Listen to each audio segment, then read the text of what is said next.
Extension కుదరదు. CS శాంతికుమార్కి Delhi పెద్దల clarity. ముఖ్యమంత్రి రేవంత్ రెడ్డి నుంచి వ్యతిరేకత.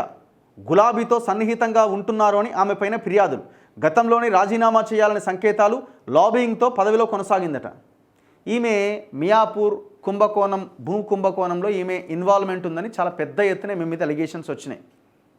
ఈమె చరిత్ర చూస్తే ఈమె ఎవరికి సంబంధించిన వ్యక్తి అని చెప్తే గోల్డ్ స్టోన్ ప్రసాద్ నుంచి ఈ చరిత్ర అంతా మనకి బయటకు వస్తుంది. మియాపూర్ భూ కుంభకోణంలో ఆనాడు కేసీఆర్ ఉన్నప్పుడు ఇద్దరు ఎంఆర్ఓల సస్పెన్షన్ ఇదంతా కూడా ఒక పెద్ద డ్రామా నడిచింది. అప్పుడు ఈమె ఉన్నారు ఈ రిజిస్ట్రేషన్లకు సంబంధించిన శాఖ ఏదైతే ఉంటుందో దానికి సంబంధించిన ఇన్ఛార్జ్ ఈమె.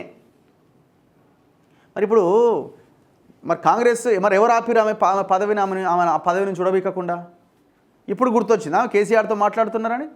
15 నెలల కాలంలో ఆమెనే చీఫ్ సెక్రటరీగా పెట్టుకొని మరి అది మీ ఫెయిల్యూర్ అవుతుంది. కానీ వాళ్ళని విమర్శిస్తే ఏం ఉపయోగం? అది మీ ఫెయిల్యూర్ కిందకి వస్తుంది. మరి ఏం లాబీ చేసి ఎట్లున్నది ఈమె? సిఎస్ శాంతికుమార్కి ఎక్స్టెన్షన్ ఇచ్చేందుకు కుదరదని కాంగ్రెస్ అధిష్టానంగా తెలుస్తోంది. వచ్చే నెల 30వ తేదీన శాంతికుమారి పదవీ విరమణ చేయబోతున్నారు. మరో 3 నెలల పాటు సిఎస్గా కొనసాగేందుకు తనకు అవకాశం ఇవ్వాలని ఏఐసిసిలోని కొందరు నేతల ద్వారా లాబింగ్ చేసినట్టుగా సమాచారం.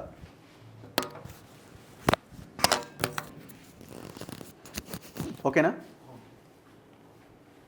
అటు హైకమాండ్ ఇటు సీఎం రేవంత్ రెడ్డి సానుకూలంగా ఉంటే ఎక్స్టెన్షన్ కోసం కేంద్రానికి దరఖాస్తు చేసుకోవాలి అని ఆమె భావించినట్టు సమాచారం. కానీ ఇరు పక్షాల నుంచి ప్రతికూలత రావడంతో మౌనంగా ఉన్నారనే చర్చ జరుగుతోంది.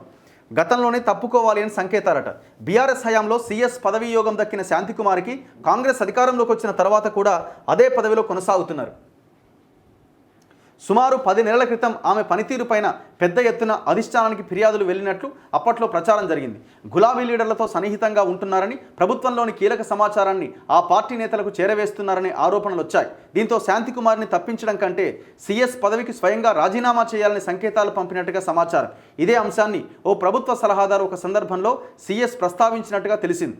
ఈ పరిణామానికి షాక్కు గురైన సిఎస్ ఏఐసిసిలోని ఒక కీలక నేత ద్వారా లాబింగ్ చేసుకొని కొనసాగుతుండగా నెల రోజుల తర్వాత ప్రభుత్వంలో కీలక హోదాలో ఉన్న నేత స్వయంగా సిఎస్ పదవికి రాజీనామా చేయాలి అని సూచించినట్టుగా తెలిసింది.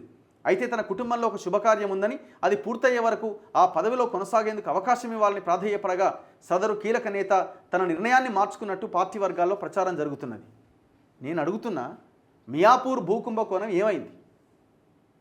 కేసీఆర్ హయాంలో జరిగిన మియాపూర్ భూకుంభకోణం ఏమైంది? తర్వాత 15 నెలలుగా మీరు అధికారంలోకి వచ్చారు.